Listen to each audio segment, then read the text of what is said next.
Anda kembali menyaksikan Road to CMS Indonesia Awards 2023 dalam kategori Best Healthcare Companies. Masih bersama saya, Anneke Wijaya.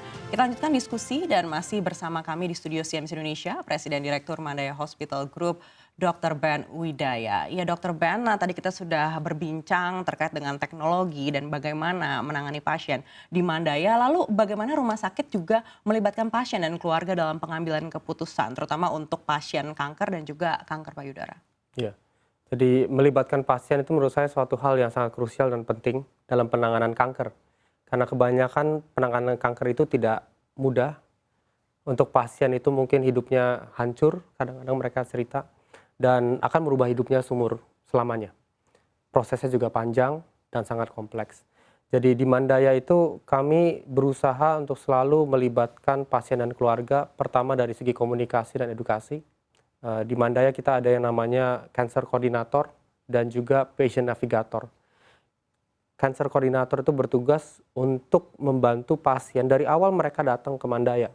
Intinya mereka bisa tenang saja karena kita akan membantu dari berbagai jenis tes radiologi, berbagai jenis pengobatan yang mereka harus jalani. Kita akan membantu membuatkan appointment, membantu mengarrange supaya saat mereka datang ke rumah sakit mereka bisa bertemu dengan beberapa dokter sekaligus, contohnya agar tidak harus pulang pergi gitu. Dan juga mengedukasikan hal-hal yang mungkin tidak sempat mereka diskusikan kepada dokter. Karena kadang-kadang konsultasi dengan dokter sangat terbatas waktunya, atau mungkin mereka waktu di rumah mungkin punya pertanyaan-pertanyaan lain. Nah, Cancer Coordinator itu yang bisa membantu mereka menjembatani antara dokter dengan pasien. Dan pasien navigator contohnya yang kita punya. Kita ada perawat khusus yang akan membantu pasien waktu pasien ada di rumah. Membantu pasien menjelaskan bukan hanya pengobatan dari sisi rumah sakitnya, tetapi juga kebutuhan pasien waktu ada di rumah. Bagaimana cara menangani pasien di rumah, bagaimana cara merawat luka-lukanya waktu ada di rumah. Dan itu semuanya kita tangani bersama satu tim yang kita namakan tim dokter, yaitu tumor board yang tadi saya sebutkan. Karena hasil dari tumor board atau hasil diskusi para dokter kami, 36 dokter kami, akan kami diskusikan bersamaan. Jadi ada dokternya, ada perawatnya, ada penunjang yang lainnya. Kita jelaskan kepada pasien dan keluarga prosesnya dari awal sampai akhir, dan kita sampaikan dan kita libatkan apakah ini yang memang terbaik untuk mereka. Kadang-kadang yang terbaik untuk medis bukan yang terbaik untuk mereka secara sosial, secara emosional, secara finansial mungkin. Jadi kita akan berusaha untuk menyesuaikan kepada kebutuhan mereka selama kita berdiskusi saat itu. Tadi Anda sudah mention terkait dengan finansial. Sebenarnya pertanyaan ini sangat mendasar sekali. Sebenarnya berapa biaya yang harus disiapkan pasien dan keluarga untuk bisa mendapatkan layanan terapi kanker? Ini yang sangat sulit ya, karena layanan terapi kanker itu bervariatif. Bervariatif dari segi besarnya atau lokasi jenis kankernya. Tentunya kanker kulit yang kecil berbeda dengan kanker kolon mungkin yang besar atau kanker payudara yang lebih besar. Tetapi yang saya perlu tekankan di sini adalah bahwa banyakkan pasien di Indonesia kita deteksi kanker ketika itu sudah stadium lanjut atau sudah lumayan telat. Dan itu yang sebenarnya sangat menentukan biaya yang dikeluarkan. Contoh, kalau seseorang mempunyai kanker payudara stadium awal, mungkin kita hanya bisa dengan operasi dan sedikit penyinaran, semua sudah bisa selesai. Mungkin biaya bisa di bawah 100 juta dan sebagainya. Tetapi ketika kanker itu sudah menyebar ke otak, ke tulang dan sebagainya, pengobatan-pengobatan lanjutannya itu akan lebih banyak. Kita perlu kemoterapi, perlu imunoterapi, penyinaran perlu lebih panjang dengan dosis lebih tinggi.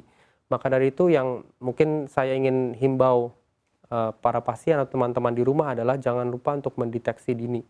Untuk medical check up setiap tahun. Kenapa? Karena kalau sudah telat dan banyak kanker tidak ada gejala sama sekali. Itu maksudnya tidak ada gejala sama sekali, tetapi sudah menyebar dan sebagainya, pasti efek ke fisik sangat berat dan juga efek ke finansialnya akan lebih berat lagi. Baik, Dr. Ben, apa langkah-langkah yang diambil oleh Mandaya Royal Hospital untuk bisa meningkatkan kualitas hidup pasien, terutama yang menjalani perawatan kanker payudara? Jadi dalam hal ini mungkin menurut saya ada dua yang kita kerjakan. Yang pertama adalah precision medicine sebenarnya. Mungkin saya tadi udah menjelaskan dikit. Zaman sekarang kanker itu pengobatan bukan hanya based on textbook atau di buku saja. Setiap kanker orang mempunyai genetik komponen yang berbeda-beda. Nah, di Mandaya ini kita mempunyai advanced cancer lab kita, laboratorium kita, di mana kita bukan hanya mengetes apakah seseorang itu terkena kanker atau enggak, tapi kankernya jenis genetiknya seperti apa. Kenapa genetik itu penting? Karena genetik yang berbeda bisa memerlukan pengobatan yang berbeda. Contohnya kemoterapi itu bisa berbeda. Apakah seorang dengan kanker payudara memerlukan hormon terapi, kemoterapi jenis apa, dan lain-lain. Yang kita namakan farmakogenomik. Nah itu yang udah sekarang di zaman baru yang lumayan advance ini, rumah sakit sudah ke arah sana. Jadi harapan kami adalah pengobatan pertama yang kami berikan, contohnya kemoterapi, akan kemoterapi yang tepat untuk pasien. Bukan kemoterapi yang gagal dan mencoba lagi kedua dan ketiga, karena itu akan sakitnya kan akan lebih lama, biaya juga lebih panjang. Nah itu yang paling pertama kita lakukan adalah customized personalized medicine sesuai dengan kebutuhan pasien secara kansernya itu sendiri. Dan yang kedua untuk kualitas hidup adalah kami memiliki tim palliative care atau home care juga. Jadi kita bukan hanya menjaga pasien selama dia sakit di rumah sakit, karena kebanyakan ini kan prosesnya sangat panjang. Tapi kita juga menjaga pasien selama dia ada di rumah, membantu keluarga melalui semua ini agar bisa membantu pasien yang sedang sakit. Yang paling kita tidak mau ada keluarga juga ikutan sakit gitu karena pasiennya menjaga pasien yang sakit. Dan juga pasien yang di rumah kita bisa bantu dari segi perawatan luka, dari segi counseling, dari segi pain management, yang itu sekarang penting banget, atau perawatan nyeri, karena kadang-kadang nyeri itu yang sangat tidak bisa diterima oleh pasien dan kualitas hidupnya akan sangat terganggu karena tidak bisa jalan, tidak bisa bergerak. Dan itu yang kita bisa lakukan secara rutin juga kita bantu di rumah pasien. Baik, kalau kita mendengar teknologinya ini sudah sangat mutakhir sekali begitu ya. Lalu inovasi apa yang mungkin sudah disiapkan Mandaya ke depannya untuk bisa meningkatkan industri kesehatan Indonesia dan juga mencegah pasien-pasien berobat ke luar negeri? Ada beberapa hal yang kita sudah ada di pipeline kita untuk beberapa tahun ke depan. Yang pertama adalah kita mau meningkatkan lagi, karena Mandaya kita berbicara tentang kualitas sebenarnya. Jadi kita mau quality healthcare. Kita ingin agar pasien Indonesia tidak butuh lagi ke luar negeri untuk menjalani suatu jenis pengobatan contohnya. Jadi suatu hal yang kita mau dalami adalah dari segi transplantasi contohnya. Mungkin pertama transplant liver, salah satu penyebabnya adalah mungkin kanker liver ataupun virus juga bisa. Jadi di Indonesia transplant liver atau transplant hati itu merupakan suatu hal yang jarang dan itu yang kita mau kembangkan berikutnya. Dan yang kedua dari segi stem cell transplant, atau yang kita di Indonesia suka disebut dengan transplant sumsum tulang belakang ya, untuk leukemia atau kanker darah. Di Indonesia itu juga masih sangat jarang dan kita ingin fokus agar kita bisa memberikan layanan itu untuk dewasa dan pasien anak kanker, karena biasanya sekarang harus ke luar negeri mungkin banyak dari pasien itu. Dan yang terakhir yang sangat menarik itu adalah cellular terapi. Jadi kita bisa ada namanya terapi sel. Jadi kita bisa mengambil